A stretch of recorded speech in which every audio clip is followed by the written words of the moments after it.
There's a line to a quarry at the end of Thomas's branch. It goes for some distance along the road. Thomas was always very careful to whistle here in case anyone was coming.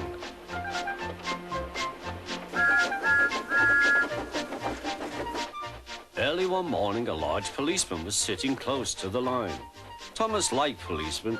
He had been a great friend of the officer who had just retired. Peep, peep, he whistled, "Good morning." Thomas expected that the new officer would be friendly too, but was sorry to see that he didn't look friendly at all. He was red in the face and very cross. "Disgraceful," he spluttered. "I didn't sleep a wink last night. It was so quiet, and now engines come whistling suddenly behind me." "I'm sorry, sir," said Thomas. "I only said good morning." A policeman pointed to Thomas. "Where's your cowcatcher?" he asked. "But I don't catch cows, sir." "Don't be funny," snapped the policeman. He looked at Thomas's wheels. No side plates either, and he wrote in his notebook, "Engines going on public roads must have their wheels covered and a cowcatcher in front to protect people and animals from being dragged under the wheels if they stray onto the line. You haven't, so you are dangerous." "Rubbish," said Thomas's driver. "We've been along here hundreds of times and never had an accident." "That makes it worse," the policeman answered. He wrote "regular lawbreaker" in his book.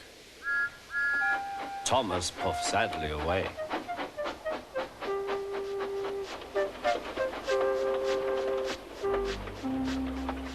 Sir Topham Hatt was having breakfast. He was eating toast and marmalade. The butler came in. "Excuse me, sir, you are wanted on the telephone." "Bother that telephone," said Sir Topham Hatt.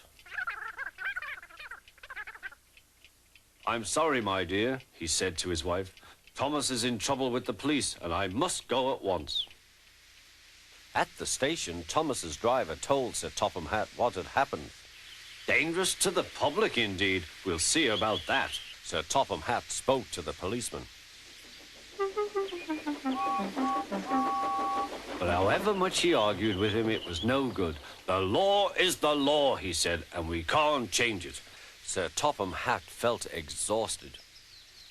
"I'm sorry, driver," he said. "It's no use arguing with policemen. We will have to make those cowcatcher things for Thomas, I suppose."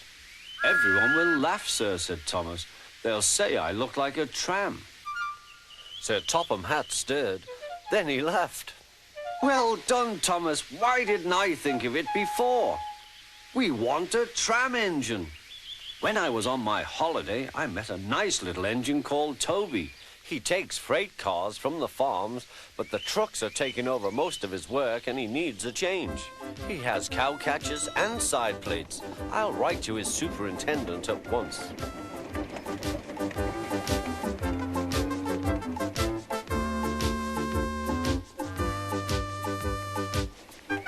A few days later, Toby arrived.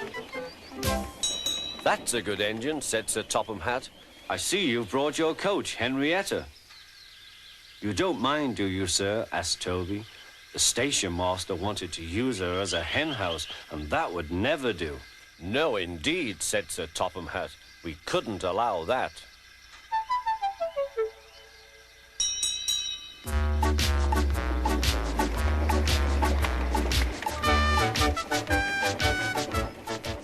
Toby made the silly cars behave even better than Thomas did.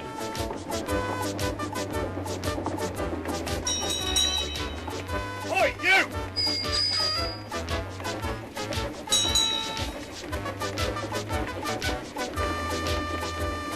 At first, Thomas was jealous, but he was so pleased when Toby rang his bell and frightened the policeman.